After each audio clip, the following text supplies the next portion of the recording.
Assalamualaikum. Hari ni kita nak buat martabak daging. Mula-mula kita siapkan daging dia. Macam mana nak buat inti martabak. Okay, sini saya pakai daging lembu cincang. Tapi kalau you nak pakai kambing, daging kambing cincang pun boleh. Nak pakai ayam cincang pun boleh. Okay, so you can change lah dia punya inti ni. Daging lembu ke, daging kambing ke, atau daging ayam, terserah. Okay, but for today I selalu buat daging lembu cincang. Okay, and then ni bawang putih. Okay, yang ini bawang merah besar. Usually kalau I masak I memang dah get ready semua. I punya bawang putih semua memang I dah mesin. I punya bawang besar semua I dah mesin, I dah get ready. Semua ni semua I pakai chopper tau because kalau I pakai blender, dia akan jadi berair tau, watery. So I suggest you all beli chopper, because kalau you pakai chopper, one thing you see kering kan, I punya bawang putih kering, tak berair. Ni bawang ni pun I tak taruh air tapi bawang besar memang berair kan, sebab tu dia berair. Alright, just sharing with you lah untuk macam mana nak masak. Jadi bila benda-benda ni kering, bila you tumis, dia punya masa untuk garing cepatlah, pantas. Itu salah satu daripada tips. Bila you masak, you can cut down on you punya cooking time, so you masak cepat. Okay, tapi kalau you tak macam I yang dah ready dengan barang-barang yang dah kata orang disiap seawal, you boleh lah you pakai bawang putih untuk daging macam gini. Yang ini daging maybe about 100-200 gram gitu ya. You pakai lah bawang putih ni dalam maybe dalam 3 ulas 4 ulas, tak jadi masalah. Then yang bawang besar ni you boleh pakai lah dalam satu biji ke, atau 1-2 biji pun tak apa. Because kalau you masak lebih bawang, tak jadi masalah. Lauk you, dia tak akan rosakkan masakan you, because bawang ni buat masakan you lagi sedap. Bawang manis. Okay, and then on top of that, I masak I suka pakai garam masala. See, garam masala. Orang Melayu punya masakan selalunya jarang menggunakan garam masala. Selalunya bila orang Melayu masak, dia akan menggunakan banyak rempah kari. Okay, tapi pada I suka masak pakai garam masala. Okay, garam masala rasa dia lain. Okay, ni garam masala you boleh beli kat kedai India. You carilah garam masala, normally kedai India dekat Sheng Siong pun kadang-kadang tak ada. Maybe NTUC I tak perasan lah, tapi dekat Giant I nampak. Alright, and then I pakai lada putih, garam, that's it. Okay, now kita start to masak daging dia. Okay, I on the fire. Okay, I normally masak minyak ni selalunya I pakai balik lah. Kadang-kadang I simpan air dah masak-masak, you boleh pakai minyak baru lah, terserah pada you lah. Okay, taruh minyak. Alright, then I nak tumis bawang putih. I kalau masak, cara I masak, I suka tumis bawang putih dulu. I suka biar bawang putih dia naik dia punya bau. Okay, tu cara I masak lah. I suka dia punya bau bawang putih naik. So yang ini as I mention lah, bawang putih you letak dalam 3 biji ke 4 biji ke, terserah. Okay, untuk pengetahuan you bila you memasak ni, masakan orang Melayu ni banyakkan macam you pakai agak-agak. Sebab tu dulu bila I baru-baru start belajar masak pun, bila I tanya dengan my mother always cakap agak-agak. Mula-mula masa I muda dulu, I pun fed up. Mana agak-agak kan? Tapi bila I dah biasa masak, baru I faham kenapa agak-agak. Sebab masakan ni, kata orang is an art dia bukan macam you buat kuih.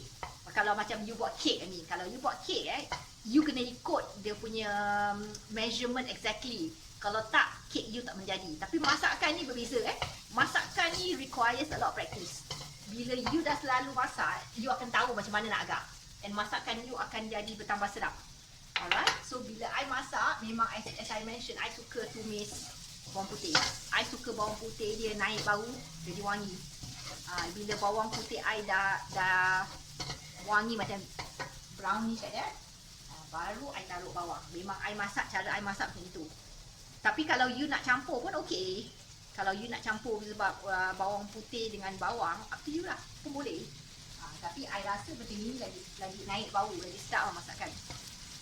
Okay. I tak taruh bawang banyak sebab nanti bila I nak buat mentabak, ini kan dia punya inti. Nanti bila I buat mentabak, I kan akan potong, akan cincang-cincang bawang besar bila I bikin mentabak. So dalam inti ni, I tak taruh banyak bawang sangat. I nak dia ada macam flavor sikit lah. So I taruh bawang. Biarkan dia, I taruh minyak lah. Kalau you tengok minyak tak mencukupi, you tambah je lah. Supaya you punya bawang dengan bawang putih ni tak angus. Okay. You tumis. Agak-agak je lah. You tak payah, ini pun tak payah tunggu dia macam nak garing ke apa.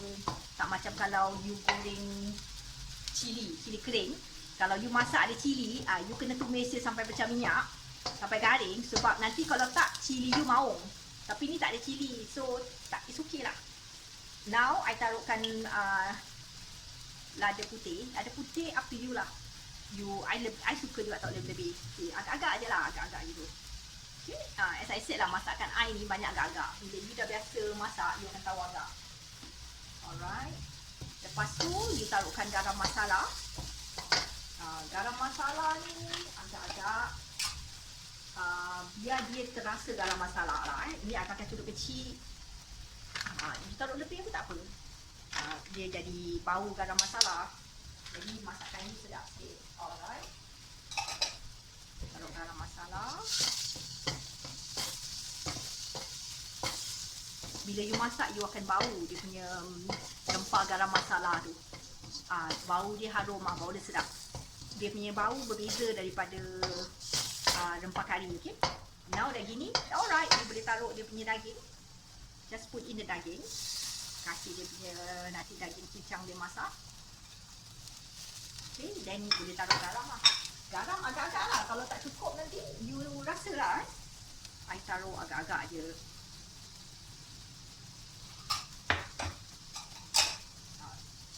Garam ni I nak cakap dengan you berapa banyak nak taruh pun susah juga kan.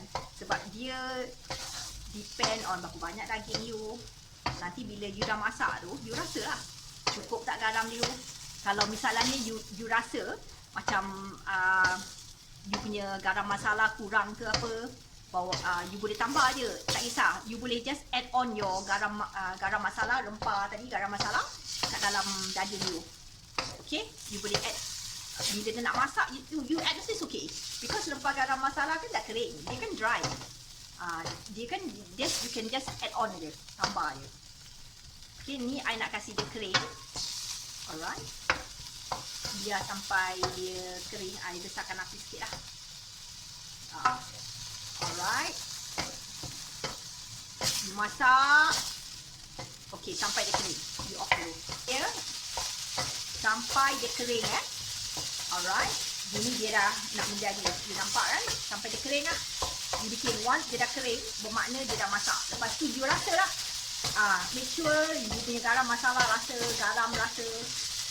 And for your information, daging yang I buat ni, daging cincang ni kalau you pakai daging, you boleh gunakan ni daging enti ni bukan saja untuk buat mentabak.